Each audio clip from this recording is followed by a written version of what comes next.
दिमाग है आपके पास? शायद हो। नहीं, आपको पता नहीं है कि है कि नहीं? जी है। कहाँ है दिमाग? माथे में। दिमाग है तो बताओ, क्या 8 12? क्या 8 12? हाँ बताओ बताओ, 50 में क्या जोड़े कि 25 हो जाए?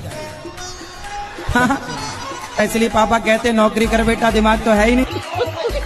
टी कर लगाएंगे। हाँ, अब जागा तुम्हारा बत्ती जली।